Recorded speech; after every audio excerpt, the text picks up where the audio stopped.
Welcome to Writers' Voices with Monica and Caroline. I'm your host, Monica Hadley, and my mother, Caroline Kilborn, is not able to join us today, but listen next week or the week after, and I'm sure she'll be back with us. We have a really interesting book today that covers a lot of ground. It's called One Day on the Gold Line, a Memoir in Essays by Carla Sameth. And Carla has taught creative writing to incarcerated youth through Write Girl and teaches at the Los Angeles Writing Project at California State University, Los Angeles, and with Southern New Hampshire University. Carla's writing has appeared in various anthologies and publications. She has an MFA from Queen's University in Charlotte and is a member of the Pasadena Rose Poets. Carla was selected to be a 2019 Pride Poet with the City of West Hollywood and was a 2016 Pen in the Community Teaching Artist. Carla lives in Southern California with her wife. Welcome to Writers' Voices, Carla. Thank you. It's great to be here. Now, when did you start writing? Because I got the feeling from your book that although you were writing your whole life, it was maybe not writing for publication. Yes. It's true. I was writing a lot of my life, but I didn't start writing for publication until probably after I had my son. So when I was in my mid-30s. And at some point, my son, just as I used to get up in the morning, my mom used to get up early in the morning and I would dictate my stories and she'd type them up for me. I started doing that for my son. And I sent off a piece that he had written to the LA Times after 9/11. And they said, well, we're not writing about 9/11, but maybe you can submit something else. And so he got a short piece published. And I thought I should start sending my own stuff out.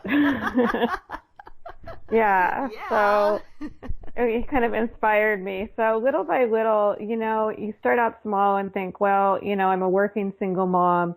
If I can just get one piece published, I'll be happy. And then you keep raising the bar. And then after a while, you want more. And you start, and one author who I was working with suggested that I should be writing more of a book length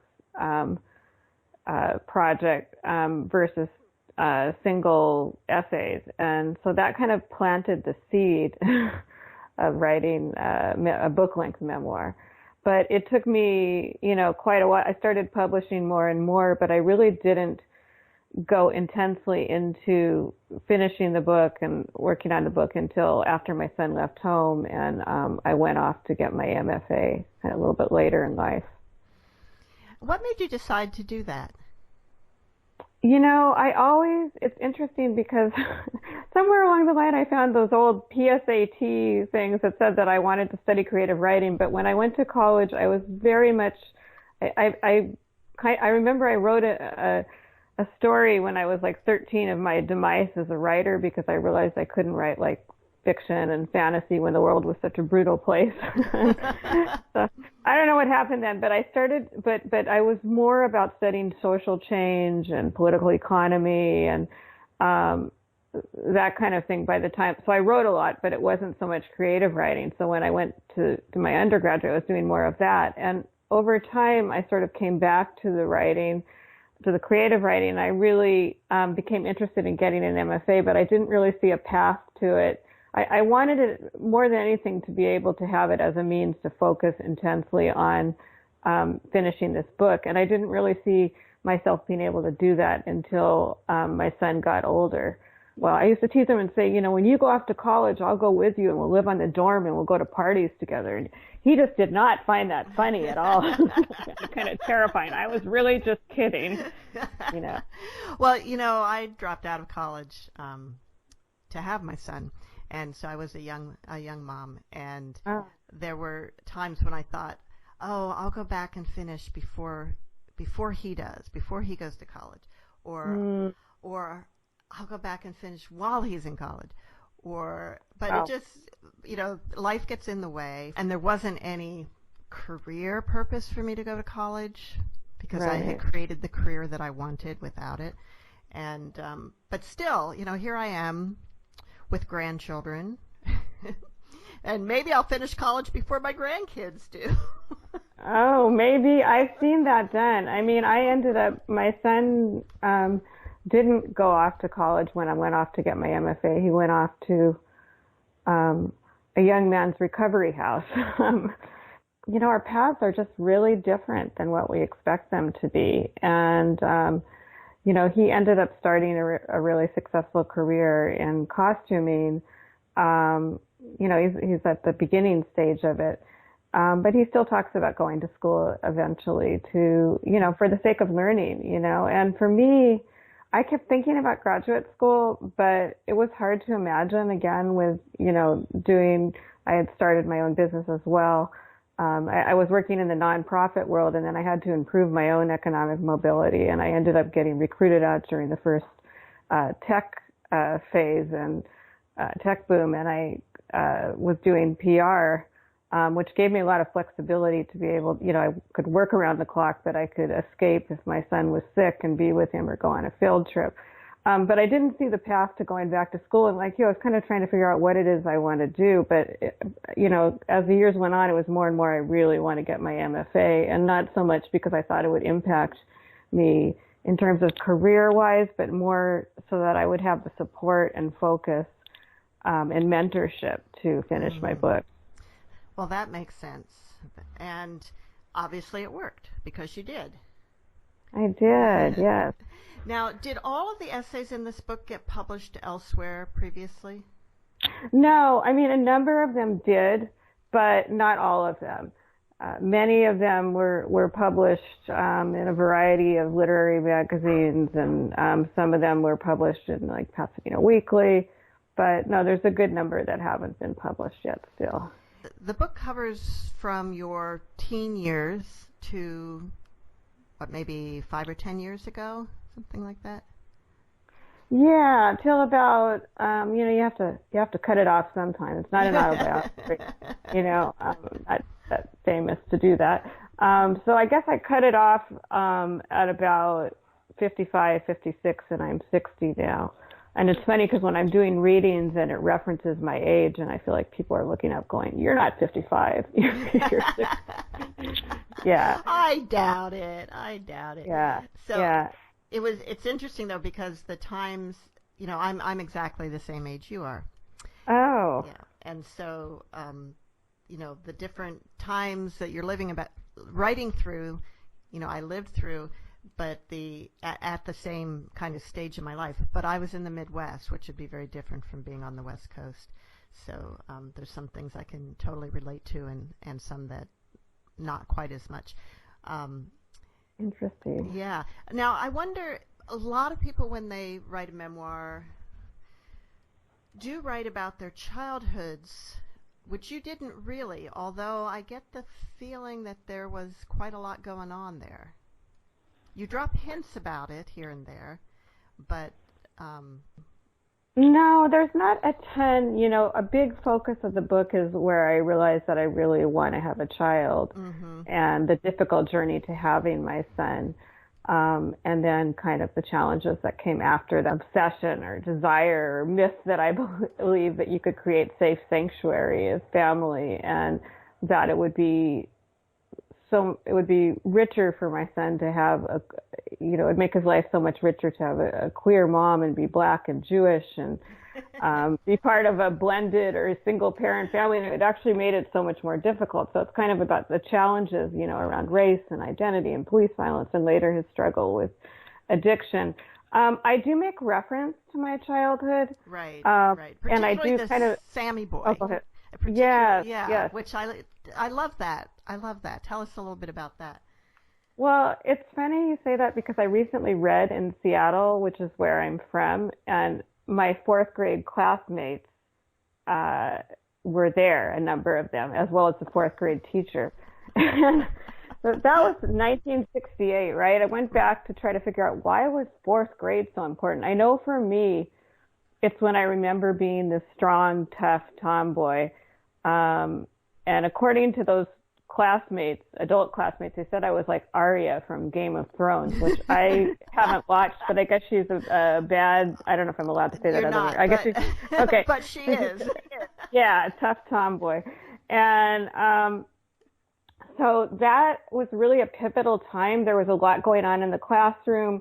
Our neighborhood and our school was rough, and it was very diverse economically and ethnically. And I was a little bit puzzling around about my identity because a large number of my classmates were Black or Asian, and I wasn't either. But I had a teacher that was really Mrs. Kumada into instilling ethnic pride and would tell me, "You're Jewish, you're something." And I think as the years went on at different phases in my life, when I was looking to find strength and to find that person, that tough, fearless person who played the trumpet and was willing to take on the class bully and had more belief in self, I thought back to that person. I thought, where did she go?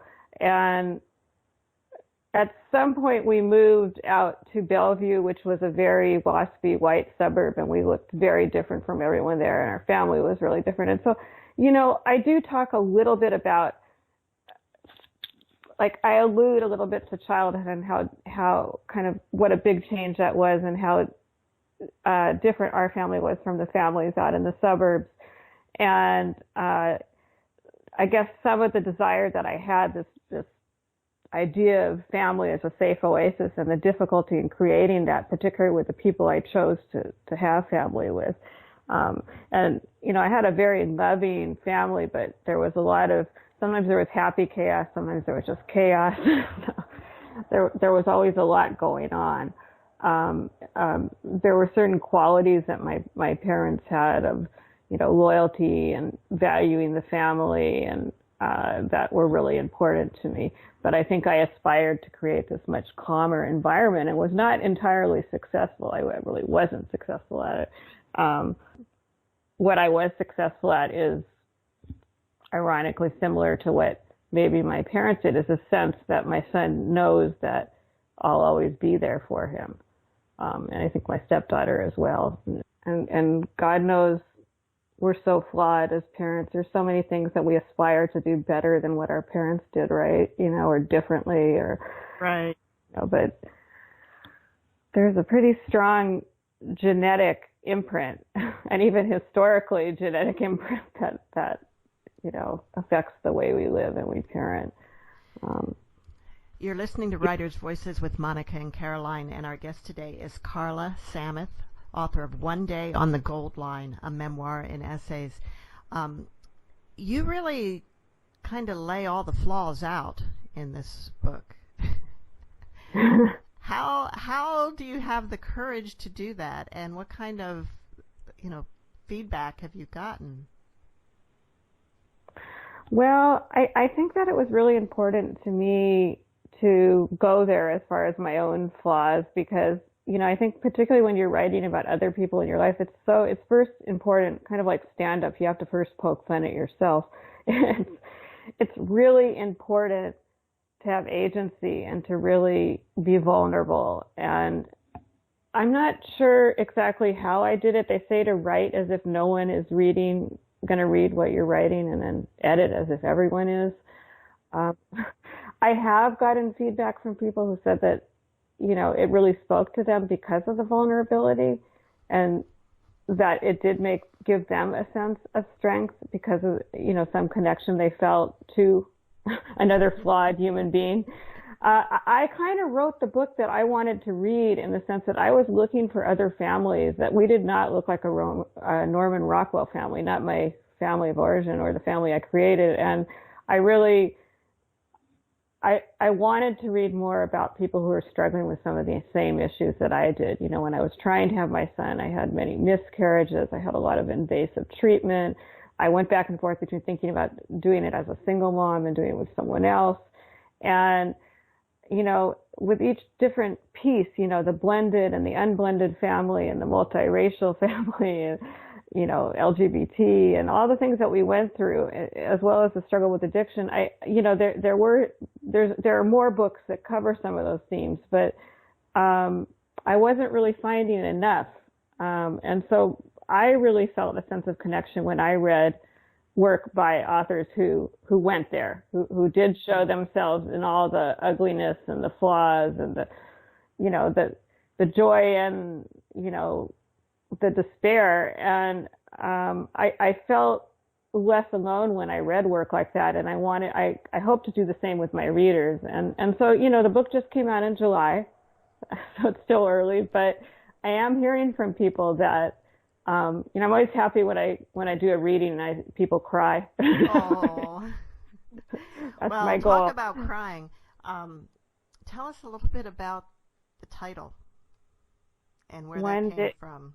Yeah. Okay, so the title is in part metaphorical, but there is a title essay.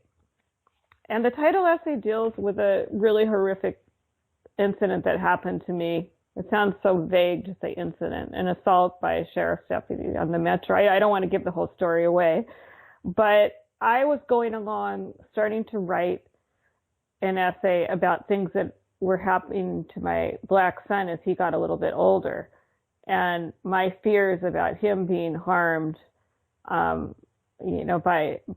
law enforcement. We were seeing more and more situations of young black men being killed by police, and just the risk that black youth were at. So I was writing about things like, I can't believe that people would cross the other side of the street from a group of my son and his friends who don't even have hair under their arms yet. And then I was a person who had this experience with the LA Sheriff's Department, who I later came to find out had a big problem with culture of violence, where they were trained in the jails and then they went out onto the metro. And so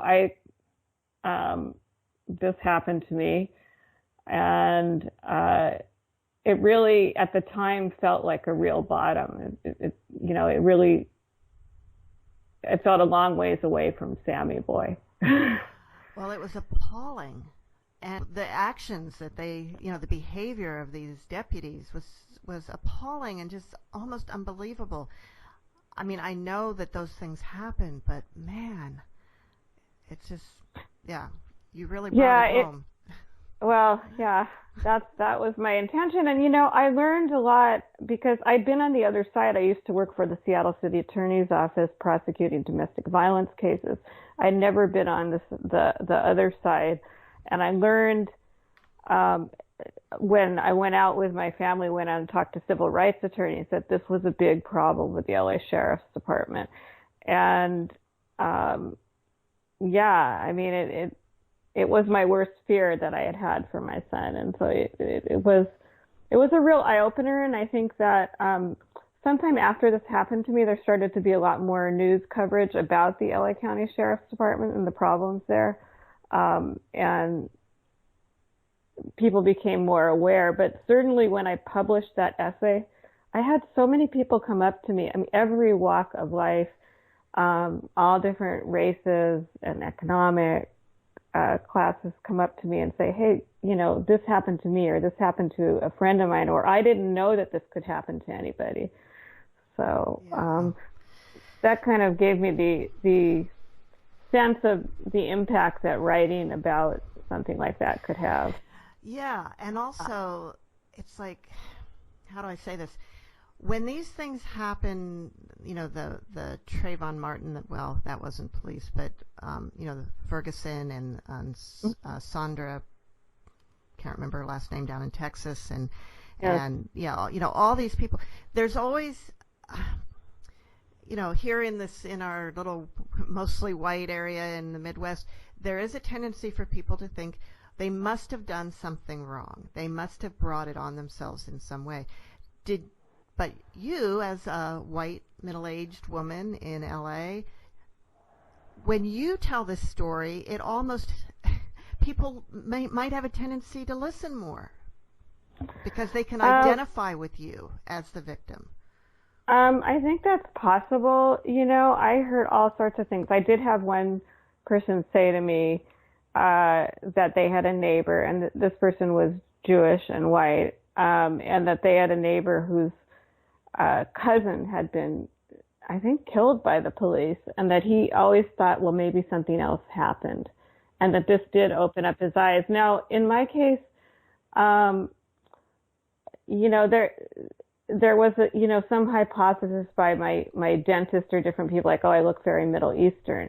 You know, was there any kind of profiling, or was there any kind of profiling just by virtue of, I had one interviewer say to me, well, you know, the police view people who ride on public transportation to be less than.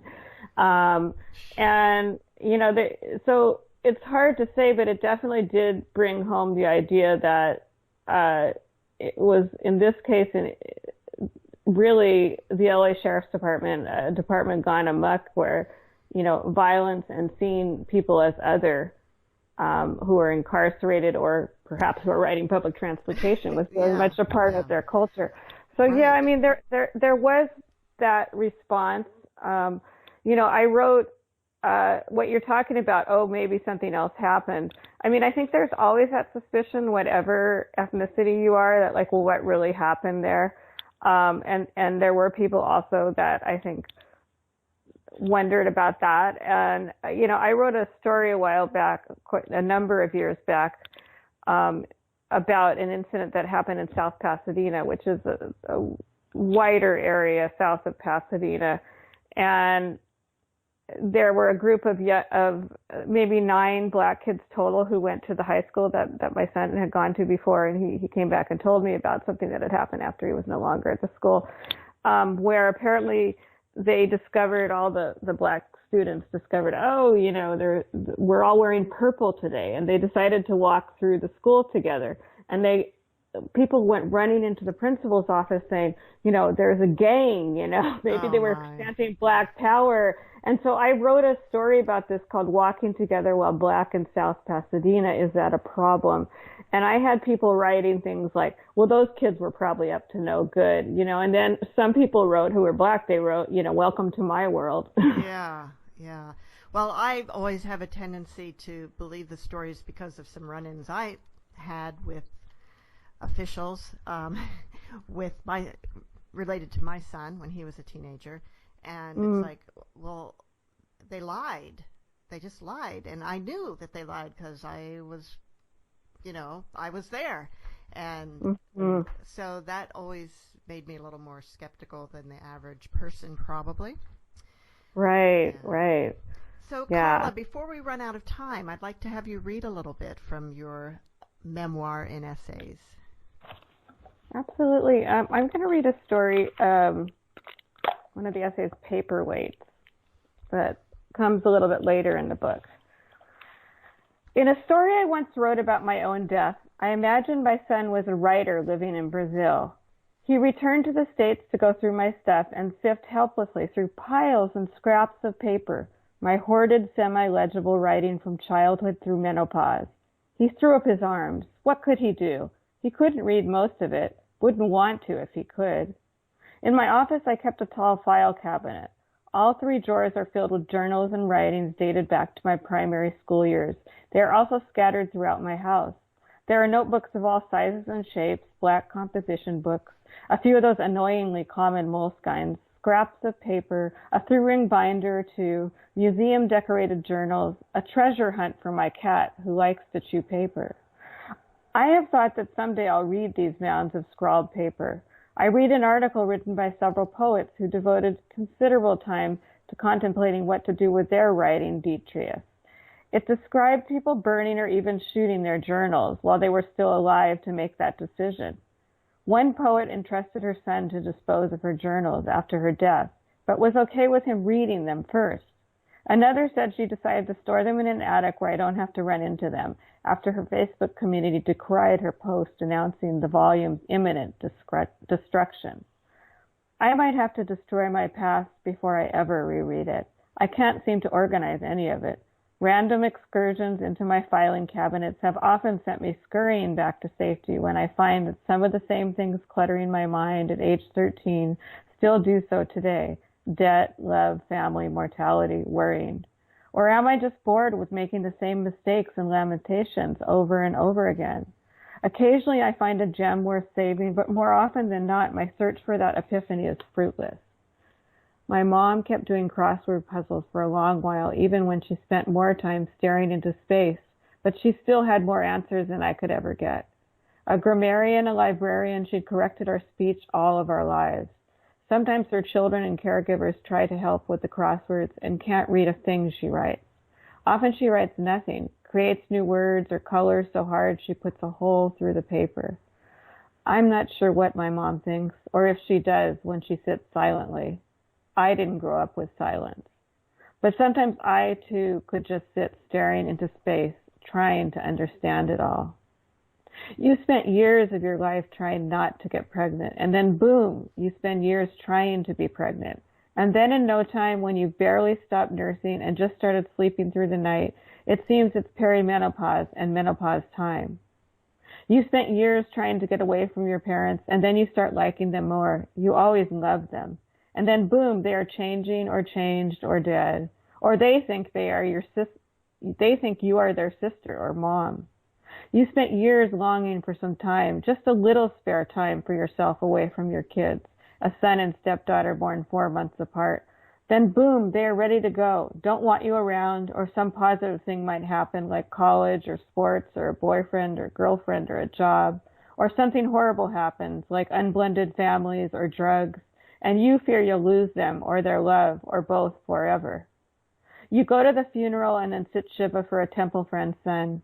He had hung himself, and she had found him, 22 years old. At Shiva, she hugs you and whispers, "We worry so about our boys." And you consider this a gift amid a loss you didn't and still don't believe you could live with. She knew about your son's struggles with addiction, but your son is alive. Yes, she was generous. The distance between your fears and her reality was mountainous, but not remote. And then you land whomp, like in The Wizard of Oz, a tornado spun you about, your house plopped on top of a witch, and how did you get there? But all you know is that your son and stepdaughter are both 18, they both tell you they love you, and they both seem to be okay. They want to see you regularly, and it's all you can do to fit that in once or twice a week, because by then you are really busy again with your own separate life. And in this short entry, you have summed up your entire life, something you imagine should have taken at least a day to compose, that you finish in a blink. And that, too, is something that happened. The writing of words that are unplanned, but sometimes misspelled or otherwise humiliatingly wrong when you submitted a piece, P-E-A-C-E, instead of a piece, P-I-E-C-E. It's the dreaded homonym disorder you named in the early stages of perimenopause. Back in the day, growing up in your house, your parents taught you to be very suspicious of anyone mixing up T-O-O, and T-W-O. And 10 years ago, you asked to be taken out and shot if you ever wrote nice to M-E-A-T-U. And yet you did. The evidence is in an old email to the client who hired you. You assume he didn't see it. And all you can do now is hope that you'll finish your book before you end up like your mom, watching the same movie over and over again. Though it won't be Pride and Prejudice, most likely. Nor will it be Mr. Darcy, to whom you imagine you are married. But you might have to wear a diaper. And she doesn't really know what she's watching at all these days. And the good thing was that for a while, when you were still very busy, it didn't take much time to talk to your mom. Not like in the past when you'd have to set aside close to an hour. After so many years of engaged, animating, and sometimes intrusive questioning, she had very little to say to you or anyone most of the time. Her mind was running out like the hourglass in The Wizard of Oz. But even today, you still don't know how long it will take. She is just placid, more accepting and inactive than she'd been all your life. And sometimes you miss her persistent interest in your well-being. And one day when you are 54 years old, you call her up and say, "Mom, I'm going back to school." She answers clearly, your mom again for a moment. "That's good, honey. You've always been such a great writer." She ought to know. She used to get up in the wee hours to type your stories when you were too young, just as you did later for your son. She doesn't remember when you last called, but she's always happy to say hello when you do. She asks where you are and if you need her to pick you up at the airport, even though she hasn't driven anywhere for years. You tell her you are home and not coming that day, not for a while. The conversation is over in less than a minute. She is ready to hang up. And that is that. She is back to Pride and Prejudice. And you are back to your life, what is left of it. And there is an awful lot still left. Thank you. And that was Carla Sameth reading from One Day on the Gold Line, a memoir in essays. And we're out of time, Carla, and I still had so much I wanted to ask you. So, when's your next book coming out? Oh, boy. Well, I'm working on linked short stories. I love writing other people's story. I'm a little tired of my own, so it's hard to say, but I'd love to come back and talk to you when it does. I hope that you'll do that. So thanks for being with us. Thank you so much, Monica. And we will be right back.